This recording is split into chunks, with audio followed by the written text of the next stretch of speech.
ਜੀ ਆਇਆਂ ਨੂੰ ਖੁਸ਼ਾਮਦੀਦ। ਕਿਸਾਨ ਵੀਰੋ, ਪਸ਼ੂ ਪਾਲਣ ਨਾਲ ਜੁੜੇ ਤੁਹਾਡੇ ਸਵਾਲਾਂ ਦੇ ਹੱਲ ਲੱਭਣ ਦੀ ਫਿਰਾਕ ਵਿੱਚ ਲੱਗਿਆ ਪੀਟੀਸੀ ਨਿਊਜ਼ ਦਾ ਇਹ ਖਾਸ ਉਪਰਾਲਾ ਅਸੀਂ ਡੇਰੀ ਫਾਰਮ ਹੈਲਪਲਾਈਨ ਸੀਜ਼ਨ 5 ਲੈ ਹਾਜ਼ਰ ਹਾਂ। ਇਹ ਜੋ ਨੰਬਰ ਤੁਹਾਡੀ ਸਕਰੀਨ ਤੇ ਆ ਰਿਹਾ ਹੈ, ਜੋ ਕਿ 8699037369, ਇਸ ਉੱਤੇ ਤੁਸੀਂ ਮਿਸਡ ਕਾਲ ਕਰ ਦਿਓ ਜਾਂ WhatsApp ਕਰ ਦਿਓ। ਸਾਡੀ ਟੀਮ ਤੁਹਾਡੇ ਨਾਲ ਸੰਪਰਕ ਕਰਦੀ ਹੈ ਤੇ ਪਸ਼ੂ ਪਾਲਣ ਨਾਲ ਜੁੜੇ ਤੁਹਾਡੇ ਸਵਾਲ ਜਾਣਦੀ ਹੈ। ਤੇ ਅੱਜ ਦਾ ਸਾਡਾ ਵਿਸ਼ਾ ਹੈ ਸਾਈਲੇਜ ਮੇਕਿੰਗ, ਜਿਸ ਬਾਰੇ ਗੱਲ ਕਰਨ ਲਈ ਸਾਡੇ ਨਾਲ ਡੇਰੀ ਫਾਰਮ ਕੰਸਲਟੈਂਟ ਨੇ ਡਾਕਟਰ ਸੁਯਸ਼ ਵਰਧਨ। ਡਾਕਟਰ ਸਾਹਿਬ ਜੀ ਆਇਆਂ ਨੂੰ, ਬਹੁਤ ਬਹੁਤ ਸਵਾਗਤ ਹੈ ਤੁਹਾਡਾ। ਸਤਿ ਸ਼੍ਰੀ ਅਕਾਲ। ਸਤਿ ਸ਼੍ਰੀ ਅਕਾਲ ਜੀ।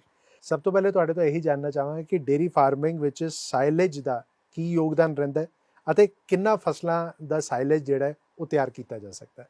बहुत अच्छा क्वेश्चन पूछा है आपने। साइलेज का अगर हम देखते हैं कि डेयरी फार्मिंग में किसी भी डेयरी एनिमल के लिए लगभग 60% जो उसका डेली खाना है वो चारे से बनता है। और चारे में महत्व ये है कि जो दुधारू पशु हैं, जो अच्छा दूध देने वाले पशु हैं, उनका साइलेज के बिना जिसे कहना चाहिए डाइट बनाना काफ़ी मुश्किल रहता है। तो इसीलिए साइलेज के बिना अगर हम सोचते हैं कि डेयरी फार्मिंग अच्छी हम कर सकते हैं या बहुत अच्छे दुधारू पशु रख सकते हैं, तो सबसे मुश्किल काम होगा वो। दूसरा, जहाँ तक साइलेज का किन किन फसलों का हम बना सकते हैं, साइलेज बनाना एक तकनीक है। आप किसी भी चारे का साइलेज बना सकते हैं, लेकिन उसके लिए सही तकनीक का उपयोग बहुत ज़रूरी होता है। अपने अगर हम साउथ एशिया में हिंदुस्तान, पाकिस्तान, श्रीलंका और बांग्लादेश को देख लें, तो यहाँ पर जनरली जो साइलेज बनाया जाता है, मक्के का साइलेज सबसे अच्छा माना जाता है, क्योंकि उसका कंट्रोल्ड फर्मेंटेशन होता है। दूसरा, अगर हम रबी क्रॉप में देख लेते हैं तो उसमें ओट का साइलेज बना सकते हैं, कनक का साइलेज बना सकते हैं, और अपना नेपियर का भी कुछ लोग बनाते हैं। और बाकी खरीफ फसलों में अगर हम देखते हैं तो उसमें बाजरा हो सकता है, आपका ज्वार हो सकता है। तो किसी भी चीज़ का जो पशु खा सके जिसको, उसका साइलेज बनाया जा सकता है। बिल्कुल डॉक्टर साहब, ਹੁਣ ਅਗਲਾ ਜਿਹੜਾ ਮੇਰਾ ਸਵਾਲ ਹੈ ਉਹਦੇ ਦੋ ਭਾਗ ਨੇ। ਪਹਿਲੇ ਭਾਗ ਦੇ ਵਿੱਚ ਤੁਹਾਡੇ ਤੋਂ ਇਹੀ ਜਾਣਨਾ ਚਾਹਾਂਗੇ ਕਿ ਇੱਕ ਛੋਟਾ ਫਾਰਮ ਹੈ, ਇੱਕ ਵੱਡਾ ਫਾਰਮ ਹੈ, ਉਸ ਵਿੱਚ ਕਿਸ ਡਿਜ਼ਾਈਨ ਦੇ ਜਿਹੜਾ ਅਚਾਰ ਪਿੱਟ ਹੈ ਉਹ ਹੋਣਾ ਚਾਹੀਦਾ जी। यहाँ पर मैं थोड़ा सा इसका जिक्र करना चाहूँगा कि छोटा जो डेयरी फार्मर है, जिसके पास 5 या 10 पशु हैं, और मान लीजिए वो 20 किलो साइलेज या 25 किलो साइलेज भी खिलाते हैं, तब भी वो पिट के पूर्ति नहीं पड़ती है उसकी। तो उसके लिए अगर आप पिट को डिज़ाइन करेंगे तो एक तो कॉस्ट इफ़ेक्टिव नहीं रहेगा उसका, जिसे कहना चाहिए उसको जो भी बनाना है, मशीनरी जो चाहिए साइलेज पिट में, साइलेज को कंप्रेस करने के लिए या दबाने के लिए, वो भी पूरा नहीं पड़ेगा। तो मेरा सुझाव यही रहेगा कि जो छोटा पशुपालक है वो साइलेज बेल को अगर लेता है तो वो सही है। जैसे साइलेज मैंने बताया कि अलग अलग क्रॉप्स में बीट का भी जैसे बनता है साइलेज, तो इसमें जो भी अच्छा साइलेज की वैरायटी है वो किसी भी अच्छे साइलेज मेकर से वो साइलेज ले सकते हैं, वो उनके लिए सही रहेगा। जो मझौले हैं, मीडियम या बड़े डेयरी फार्मर हैं, उनके लिए आप पिट डिज़ाइन जहाँ तक होता है तो उसके अलग अलग जो फसलें हैं, जैसे मक्के का होता है, ओट का होता है या कनक का होता है, सबकी बल्क डेंसिटी के चार्ट आते हैं। सारी जो कंपनियां जो बीज प्रोवाइड करती हैं वो आपको चार्ट बनाकर दे सकती हैं कि इतनी पर क्यूबिक मीटर में इतना साइलेज हमारा आता है, तो उसके हिसाब से फिर आप डिज़ाइन कर सकते हैं। इसकी सिंपल कैलकुलेशन होती है कि आप टोटल जितने आपके पशु हैं, आपको कितना उनको डेली साइलेज देना है, उसके हिसाब से आपका एक दिन का साइलेज आ जाता है। कि मेरा मान लीजिए मेरे 5 पशु हैं, उनको मुझे तकरीबन 20 किलो साइलेज देना है, तो 1 कुंटल साइलेज मेरा डेली का हो गया। अब इसमें 305 दिन की भी कैलकुलेशन कर लेते हैं, जो लैक्टेशन लेंथ है, या फिर 365 की भी कर लीजिए, क्योंकि जो ग्रोइंग हीफर्स हैं, जो दुधारू नहीं है या ड्राई एनिमल है, उनको भी साइलेज जाता है। तो आप टोटल कैलकुलेट कर लीजिए एक दिन के हिसाब से। अब इस साइलेज को अगर आपको 365 दिन, 1 साल का आपको कवर अप करना है, तो उसके हिसाब से टोटल वॉल्यूम ले लीजिए, चार्ट के हिसाब से बल्क डेंसिटी देख लीजिए, उसके हिसाब से फिर अनुपात अनुसार आपका पिट डिज़ाइन हो जाता है। ਇੱਥੇ ਦੂਜਾ ਭਾਗ ਜਿਹੜਾ ਉਹ ਹੈ ਕਿ ਜ਼ਿਆਦਾ ਗੁਣਵੱਤਾ ਵਾਲਾ ਜੇ ਅਸੀਂ ਅਚਾਰ ਬਣਾਉਣਾ ਹੈ, ਉਸ ਲਈ ਸਭ ਤੋਂ ਵਧੀਆ ਬੀਜ ਕਿਹੜਾ ਹੈ? देखिए ये थोड़ा सा इसमें मैं जिक्र करना चाहूँगा कि सारे ही बीज अच्छे हैं। जो कंपनी एस्टेब्लिश कंपनी है, जो एग्रीकल्चर में बहुत बढ़िया कर रही है, फॉडर क्रॉप के, सबकी अलग अलग वैरायटी है। कुछ जैसे रबी क्रॉप में अलग आते हैं फॉडर क्रॉप्स के, अगर देखते हैं जिनकी विंटर सोइंग होती है, उनका अलग जैसे कहना चाहिए उत्पाद होता है, जो टोटल पर एकड़ उसकी टनेज आती है। तो इसके लिए आप 2 या 3 मेरे सुझाव रहेंगे। एक तो आप जो भी बीज देने वाली कंपनी है उससे आप ये पता कीजिए कि टारगेटेड कितना है, मतलब 1 एकड़ में मेरा कितना टन इसका क्रॉप निकलेगा। दूसरी चीज़, उसका जब मैच्योरिटी आती है, मॉइस्चर परसेंटेज, जो साइलेज के लिए सबसे इंपॉर्टेंट चीज़ होती है, सबसे महत्वपूर्ण चीज़ होती है कि उसका जो मॉइस्चर परसेंटेज है साइलेज मेकिंग जब कर रहे हैं तो वो कितने पर आता है। तीसरी चीज़, ये इसको पानी कितना चाहिए और कितना पेस्ट रेजिस्टेंट है। ये 3 चीज़ों का हमेशा ध्यान रखना चाहिए। इधर डॉक्टर साहब ਇਹ ਵੀ ਹੈ ਕਿ ਅਚਾਰ ਬਣਾਉਣ ਲਈ ਕਿਹੜੀਆਂ ਚੀਜ਼ਾਂ, ਕਿਉਂਕਿ ਕਈ ਵਾਰੀ ਕਿਸਾਨ ਵੀਰਾਂ ਤੋਂ ਕੋਈ ਅਣਗਹਿਲੀ ਹੋ ਜਾਂਦੀ ਹੈ, ਕਿਹੜੀਆਂ चीज़ों का मुख्य तौर पर ध्यान रखना बड़ा ज़रूरी है? देखिए साइलेज के लिए अभी हम लोगों ने पिछले 5 या 6 साल में एक कंपनी के तौर पर भी हमने जो काम किया है पूरे एशिया पैसिफिक में, मैं एशिया पैसिफिक के लिए इंचार्ज हूँ, तो जहाँ तक हमने देखा है कि साइलेज के लिए आपको सारी ही चीज़ ठीक करनी है। शुरुआत इसकी होती है आपका सॉइल टेस्टिंग से, कि आप जहाँ पर इसको क्रॉप को उगाना है तो उसमें सॉइल टेस्टिंग से लेके पूरा क्रॉप मैनेजमेंट आ जाता है कि बीज आपका सिलेक्शन कौन सा है, इंटरक्रॉपिंग डिस्टेंस कितना होना चाहिए, उसमें कौन कौन से पेस्ट आ सकते हैं, उनके बचाव के लिए क्या करना चाहिए, उसकी प्रतिरोधक क्षमता कितनी है, इसमें उल्ली के चांसेस कितने हो सकते हैं, इसमें जैसे बहुत तरह के कीड़े होते हैं, कॉप बोरर है, स्टेम बोरर है, अभी एक नया आया है पिछले 10 साल से आर्मी फॉल वॉर्म, जो बहुत ज़्यादा मक्के में दिक्कत पैदा करता है, वो आपको ध्यान में रखना है। अब उसका जो हार्वेस्ट है, एक एग्रीकल्चर रिकमेंडेशन होती है कि आप 75 से लेकर 90 दिन के बीच में कर लीजिए। हम ये सजेस्ट करते हैं कि आप न्यूट्रिटिव एनालिसिस कीजिए, पहले आप चाहें तो 30 दिन में कर लीजिए या 45 दिन में कर लीजिए, उसके बाद 60 या 70 दिन में कीजिए, और इससे आपको ये पता चल जाएगा राइट मॉइस्चर पर या राइट न्यूट्रिएंट पे आपको कब इसको कटाई करनी है। कटाई के बाद कुछ जैसे गिनी ग्रास हो गया, नेपियर, हाई मॉइस्चर कंटेंट होता है, तो उसकी विल्टिंग मतलब उसको सुखाना पड़ता है कि किसी भी अच्छे साइलेज के लिए आप तकरीबन उसमें 70 से 65% पानी रहे, उससे अगर ज़्यादा होगा तो उसको रोकना बहुत ज़्यादा मुश्किल होगा। बिल्कुल, डॉक्टर साहब ਵੱਲੋਂ ਬਹੁਤ ਹੀ ਵਿਸਤਾਰਪੂਰਵਕ ਜਾਣਕਾਰੀ ਜਿਹੜੀ ਦਿੱਤੀ ਜਾ ਰਹੀ ਹੈ, ਪਰ ਕਿਸਾਨ ਵੀਰਾਂ ਦੇ ਵੀ ਕੁਝ ਸਵਾਲ ਨੇ, ਉਹ ਅਸੀਂ ਤੁਹਾਡੇ ਤੱਕ ਪਹੁੰਚਾਵਾਂਗੇ ਜੀ। ਬਸ ਇੱਕ ਛੋਟੇ ਜਿਹੇ ਬ੍ਰੇਕ ਤੋਂ ਬਾਅਦ। ਤੁਸੀਂ ਵੇਖਦੇ ਰਹੋ Asees dairy farm helpline season 5।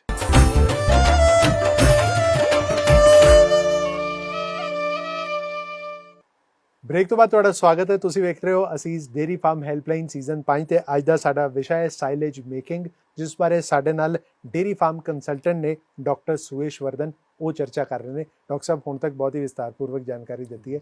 ਕਿਸਾਨ ਵੀਰਾਂ ਦੇ ਜਿਹੜੇ ਸਵਾਲ ਨੇ ਉਹ ਤੁਹਾਡੇ ਤੱਕ ਪਹੁੰਚਾਉਂਦੇ ਆ। ਪਹਿਲੇ ਕਿਸਾਨ ਵੀਰ ਸਾਡੇ ਨਾਲ ਜੁੜ ਚੁੱਕੇ ਨੇ, ਉਹਨਾਂ ਦਾ ਸਵਾਲ ਕੀ ਹੈ ਉਹ ਜਾਣਦੇ ਆ। ਹਾਂਜੀ, ਕੀ ਨਾਂ ਹੈ ਜੀ ਤੁਹਾਡਾ, ਕਿੱਥੋਂ ਬੋਲ ਰਹੇ ਹੋ? ਸਤਿ ਸ਼੍ਰੀ ਅਕਾਲ ਡਾਕਟਰ ਸਾਹਿਬ, ਮੇਰਾ ਨਾਮ ਬੇਅੰਤ ਸਿੰਘ, ਪਿੰਡ ਸੁਖਾਨੰਦ ਹੈ ਜੀ। ਸਾਡਾ ਡਾਕਟਰ ਸਾਹਿਬ ਇਹ ਸਵਾਲ ਹੈ ਜੀ, ਸਾਨੂੰ ਅਚਾਰ ਨੂੰ ਉੱਲੀ ਤੋਂ ਬਚਾਉਣ ਵਾਸਤੇ ਕਿਹੜੀਆਂ-ਕਿਹੜੀਆਂ ਗੱਲਾਂ ਦਾ ਧਿਆਨ ਰੱਖਣਾ ਚਾਹੀਦਾ ਹੈ? जी, ये उल्ली बचाव के लिए सबसे ज़रूरी चीज़ जो मैंने आपको बताई कि साइलेज की जब हम शुरुआत करते हैं तो हमें यह जानना बहुत ज़रूरी है कि उल्ली बीज होता कहाँ पर है। वो बेसिकली सॉइल या मिट्टी में होता है। तो जब हम क्रॉप को कल्टीवेशन के लिए तैयार करते हैं तो जैसे यहाँ पर नहीं होता है, लेकिन अगर ग्लोबली आप देखें तो सॉइल टेस्टिंग बहुत इंपॉर्टेंट है। स्पेशली अगर आप यूरोपियन कंट्रीज़ में देखते हैं या अमेरिका के मिड वेस्ट में देखते हैं जहाँ पर बीट साइलेज बनाया जाता है, शुगर बीट जो होती है, तो वहाँ पर बहुत महत्वपूर्ण चीज़ होती है कि उल्ली बहुत ज़्यादा, वहाँ पर उल्ली बीज अगर होता है तो वो फिर उसके लायक नहीं है सॉइल के लिए। तो एक ये बात ज़रूरी है कि हम ये देखें कि उल्ली का अनुपात कितना है सॉइल में। उसके बाद जब हम सॉइंग कर रहे हैं, इंटर क्रॉपिंग डिस्टेंस हम कितना रख रहे हैं, क्योंकि अगर बहुत डेंस क्रॉपिंग अगर हम करते हैं तो उल्ली बढ़ने के चांस ज़्यादा रहते हैं, क्योंकि सूरज की रोशनी नहीं पहुंच पाती जड़ तक, तो वहाँ पर उल्ली पेड़ पर आती है। तीसरी चीज़ हमें ये देखना चाहिए कि अगर पेस्ट रेजिस्टेंट, जैसे मैंने जिक्र किया था पहले भी कि कॉप बोरर हो गया, स्टैम बोरर हो गया, आर्मी फॉलवॉर्म हो गया, इस तरह के जितने भी पेस्ट होते हैं, ख़ास तौर से मक्की का अगर मैं जिक्र करता हूँ तो कॉप बहुत वेल प्रोटेक्टेड होती है, लेकिन कॉप बोरर जो होता है वो उसमें छेद कर देता है। छेद करने से वो उल्ली जो होती है, जो पेड़ पर मौजूद होती है, वो उसमें जगह बना लेती है, और अगर वो जगह बना लेती है तो वो बीज में भी आ जाती है।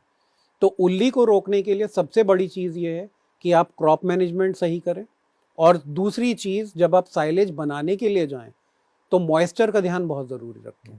साइलेज के लिए दो ही हम कहते हैं, 2 एनिमीज ऑफ साइलेज, हवा और पानी। तो अगर साइलेज में हवा ज़्यादा लग गई या पानी ज़्यादा रहा तो साइलेज रुकेगा नहीं, और जहाँ पर भी मॉइस्चर ज़्यादा होगा वहाँ पे उल्ली पनपेगी, और जितना उल्ली ज़्यादा होती है उतना ही उल्ली जहर आता है। तो इसीलिए क्रॉप प्रोटेक्शन और साइलेज मैनेजमेंट सारी चीज़ें सही करनी होंगी, तभी हमें बेटर साइलेज मिलेगा। ਬਿਲਕੁਲ ਮਨੁੱਖ ਲਈ ਜਿਵੇਂ ਕਹਿੰਦੇ ਕਿ ਹਵਾ ਪਾਣੀ ਬੜਾ ਜ਼ਰੂਰੀ ਹੈ, ਉੱਥੇ ਸਾਈਲੇਜ ਲਈ ਨੁਕਸਾਨਦਾਇਕ ਹੋ ਸਕਦਾ ਹੈ, ਜਿਵੇਂ ਡਾਕਟਰ ਸਾਹਿਬ ਕਹਿ ਰਹੇ ਨੇ। ਤੇ ਇੱਥੇ ਡਾਕਟਰ ਸਾਹਿਬ ਹੁਣ ਅਗਲੇ ਕਿਸਾਨ ਵੀਰ ਵੀ ਸਾਡੇ ਨਾਲ ਜੁੜ ਚੁੱਕੇ ਨੇ, ਉਹਨਾਂ ਦਾ ਸਵਾਲ ਕੀ ਹੈ ਉਹ ਜਾਣਦੇ ਹਾਂ। ਹਾਂਜੀ, ਕੀ ਨਾਂ ਜੀ ਤੁਹਾਡਾ, ਕਿੱਥੋਂ ਬੋਲ ਰਹੇ ਹੋ? ਮੈਂ ਪਰਮਵੀਰ ਸਿੰਘ ਗਿੱਲ, ਪਿੰਡ ਮੱਦੋਕੇ, ਜ਼ਿਲ੍ਹਾ ਮੋਗਾ ਤੋਂ ਬੋਲ ਰਿਹਾ। ਡਾਕਟਰ ਸਾਹਿਬ ਮੈਂ ਤੁਹਾਨੂੰ ਇਹ ਪੁੱਛਣਾ ਚਾਹੁੰਦਾ ਹੈਗਾ ਵੀ ਜਦੋਂ ਅਸੀਂ ਚਾਰ ਖਰੀਦਦੇ ਸਮੇਂ ਸਾਨੂੰ ਕਿਹੜੀਆਂ ਚੀਜ਼ਾਂ ਦਾ ਧਿਆਨ ਰੱਖਣਾ ਚਾਹੀਦਾ ਤਾਂ ਜੋ ਅਸੀਂ ਵਧੀਆ ਗੁਣਵੱਤਾ ਵਾਲਾ ਚਾਰ ਖਰੀਦ ਸਕੀਏ? बहुत अच्छी बात है इसमें। अगर आपको साइलेज खरीदना है तो 4-5 चीज़ों का, एक तो रेपुटेशन ऑफ साइलेज बेलर, कि जिस जगह से, जैसे हम कहते हैं कि किसी भी अच्छे उत्पाद को अगर हमें ख़रीदना है तो कौन सी दुकान पर जाया जाए, तो ये बहुत ज़रूरी है कि उत्पादक कौन है। दूसरा, साइलेज जब भी आप ख़रीदें, जिस भी बैच का ख़रीदें, हम लोगों ने क्योंकि साइलेज बेलर के साथ काफ़ी काम किया है तो बैचिंग भी करते हैं। बैच रिपोर्ट मांगिए, जो उसके साइलेज की बैच रिपोर्ट है, कि उससे आपको ये पता चलेगा कि साइलेज की गुणवत्ता क्या है, उसमें न्यूट्रिएंट्स कितने हैं। तीसरी चीज़ जो आप अपनी आँख से भी देख सकते हैं, कि जिसमें अगर हरा है, हल्का हरा है और थोड़ा सा पीला है, महक जो है उसकी वो एसिडिक है, थोड़ी सी हाईली एसिडिक भी चलेगी, और बिल्कुल क्लीन है, तो वो साइलेज आप खरीद सकते हैं, जो आप आंख से देख के, हाथ से बरत के देख सकते हैं।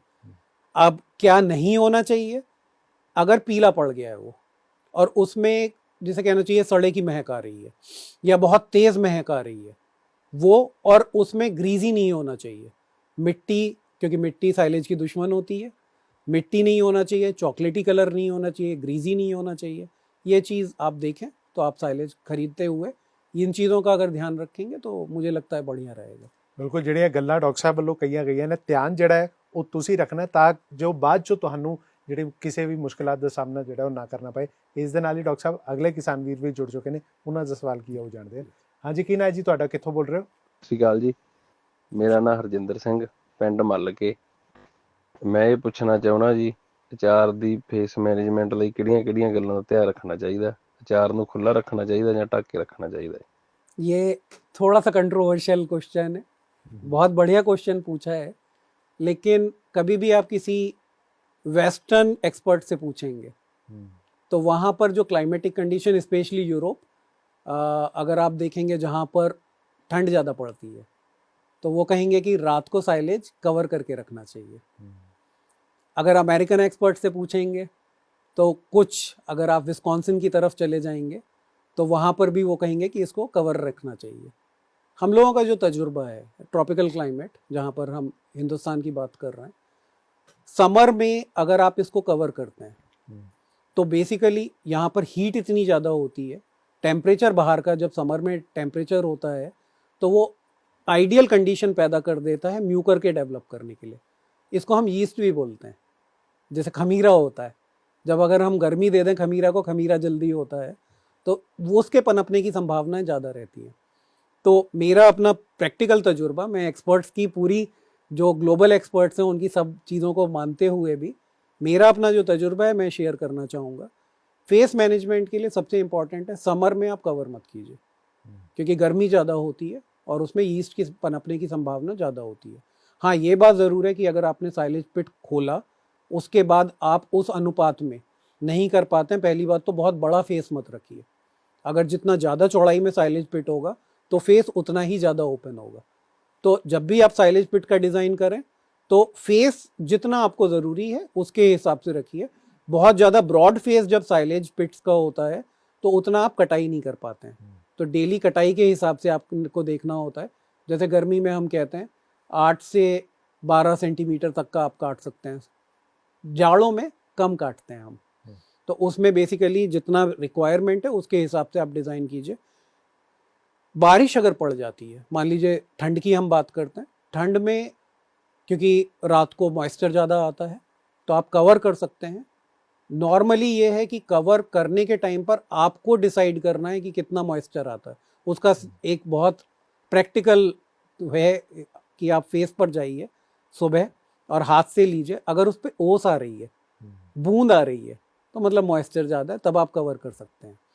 दूसरी चीज़ इसमें ये भी कर सकते हैं कि अगर मान लीजिए आपको लगता है कि साइलेज उतनी अच्छी तरीके से नहीं रुका, उसमें यीस्ट आ गया या फंगस दिख रहा है, तो आप कुछ प्रिजर्वेटिव्स, मोल्ड इनहिबिटर्स टाइप की चीज़ें भी यूज़ कर सकते हैं। बिल्कुल किसान वीरों, विस्तारपूर्वक ਤੁਹਾਨੂੰ ਜਾਣਕਾਰੀ ਜਿਹੜੀ ਹੈ ਉਹ ਅੱਜ ਦੇ ਵਿਸ਼ੇ ਮੁਤਲਕ ਦਿੱਤੀ ਗਈ ਹੈ। ਹੁਣ ਧਿਆਨ ਜਿਹੜਾ ਗੱਲਾਂ ਦਾ ਹੈ ਉਹ ਤੁਸੀਂ ਆਪ ਰੱਖਣਾ ਹੈ, ਤਦੀ ਬਿਹਤਰੀਨ ਜਿਹੜਾ ਸਾਈਲੇਜ ਹੈ ਉਹ ਤੁਸੀਂ ਆਪਣੇ ਪਸ਼ੂ ਨੂੰ ਮੁਹੱਈਆ ਕਰਵਾ ਸਕਦੇ ਹੋ। ਡਾਕਟਰ ਸਾਹਿਬ ਬਹੁਤ ਬਹੁਤ ਧੰਨਵਾਦ ਤੁਹਾਡਾ ਸਾਡੇ ਨਾਲ ਜੁੜਨ ਲਈ। ਸਤਿ ਸ਼੍ਰੀ ਅਕਾਲ, ਥੈਂਕ ਯੂ ਜੀ। ਤੇ ਇੱਥੇ ਵੇਲੇ ਇੱਕ ਛੋਟੇ ਜਿਹੇ ਬ੍ਰੇਕ ਦਾ ਹੈ, ਪਰ ਇਸ ਵਿਸ਼ੇ ਮੁਤਲਕ ਕੁਝ ਹੋਰ ਜਾਣਕਾਰੀ ਲਈ ਤੁਹਾਨੂੰ ਥੋੜੀ ਵਿਜ਼ੂਅਲ ਟਰੀਟ ਦੇਣ ਲਈ ਅਸੀਂ ਸਿੱਧਾ ਫਾਰਮ ਤੇ ਵੀ ਤੁਹਾਨੂੰ ਲੈ ਚੱਲਾਂਗੇ। ਤੁਸੀਂ ਵੇਖਦੇ ਰਹੋ Asees dairy farm helpline season 5।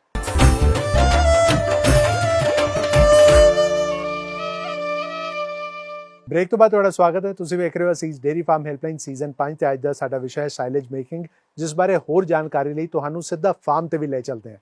Over to you doctor साहब। नमस्कार किसान साथियों, आज हम हैं रमन डेयरी फार्म थानवाल में और आप मेरे पीछे देख रहे होंगे साइलेज का पिट है। तो प्रीवियस जो एपिसोड हुए हैं पीटीसी के, उन पे आपको बताया गया कि साइलेज को कैसे प्रिजर्व करें, कैसे ध्यान रखें, कैसे तैयार करें। आज हम इसका फिजिकली एग्जामिनेशन करते हैं। जैसे कि आप मेरे पीछे देख रहे हैं साइलेज का पिट, और ये कौन साइलेज है, तो इसकी आप कटिंग देख रहे होंगे। कटिंग जितनी भी साइलेज पिट में साइलेज की हम सीधी कटिंग करेंगे एकदम दीवार की तरह, तो वो सबसे बेस्ट माना जाता है। कारण ये है कि उसमें हवा का जो प्रवाह अंदर प्रवेश है वो कम से कम हो पाएगा, इसलिए उल्ली लगने के जो चांसेस हैं वो कम रहेंगे। साथ में किसान भाई जब अचार है जो साइलेज है वो तैयार करते हैं तो एक बार अपनी मिट्टी का टेस्ट जरूर कराएं। मिट्टी के टेस्ट करवाने से हमें पता चलेगा कि मिट्टी की गुणवत्ता कैसी है, इसमें कौन सी चीज़ ज़्यादा है, कौन सी चीज़ें कम है, किन चीज़ों की डेफिशिएंसी है। तो वो कृषि वैज्ञानिक से उन चीज़ों को प्रॉपर अपनी मिट्टी को एक बढ़िया उपजाऊ तरीके से तैयार करके और जो मक्के की फसल है वो उसमें लगाएं। तो ये किसान भाइयों को ध्यान में रखना चाहिए। आगे है जो हम जैसे साइलेज तैयार करते हैं, तो जब हम इसकी चॉपिंग करते हैं तो एक बार मॉइस्चर लेवल भी ज़रूर चेक करवाना चाहिए। और जो मक्के की फसल है वो मिल्किंग स्टेज में हो, कि ना तो मक्की बहुत ज़्यादा चढ़ी हुई हो ना बहुत ज़्यादा कच्ची हो, तो बेस्ट क्वालिटी का साइलेज है हम बना पाएंगे। उसके बाद में जैसे ही हम पिट में साइलेज को भरते हैं तो परत दर परत क्या करें, उसकी जो हम प्रेसिंग करते हैं वो बहुत अच्छी होनी चाहिए, ताकि जो हवा है वो बिल्कुल बाहर निकल जाए, ताकि जो हम बिना हवा की उपस्थिति में फर्मेंटेशन करवाना चाहते हैं वो अच्छी तरीके से हो। अगर उसमें हवा रह जाती है तो उल्ली, जिसे हम बोलते हैं फंगस, वो लग जाती है और हमारे अचार की क्वालिटी है वो ख़राब हो जाती है, जिससे कई प्रकार की पशुओं में बीमारियां भी हो सकती हैं, इम्यूनिटी डाउन हो सकता है, मेस्टाइटिस के चांसेस बढ़ सकते हैं, रिपीट ब्रीडिंग की भी समस्या है वो बढ़ सकती है। इसके बाद में प्रेसिंग के साथ साथ में जो हम पतली जो चादर है प्लास्टिक की वो लगाते हैं, वो दोनों साइडों में ज़रूर लगानी चाहिए।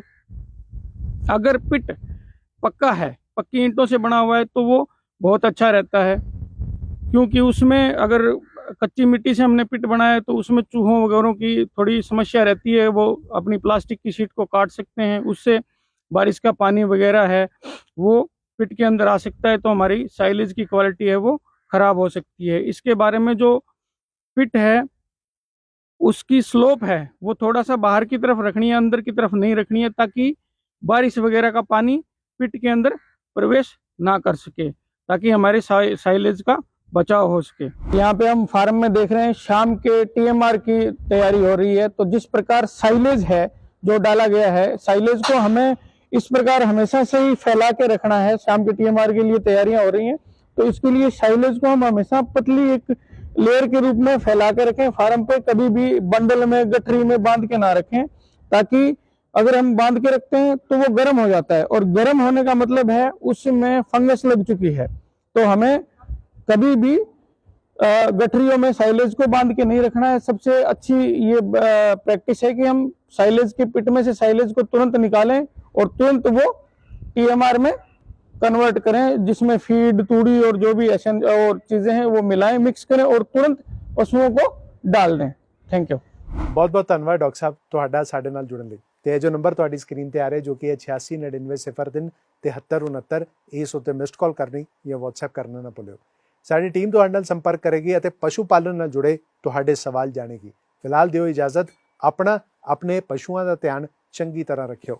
ਰੱਬ ਰਾਖਾ।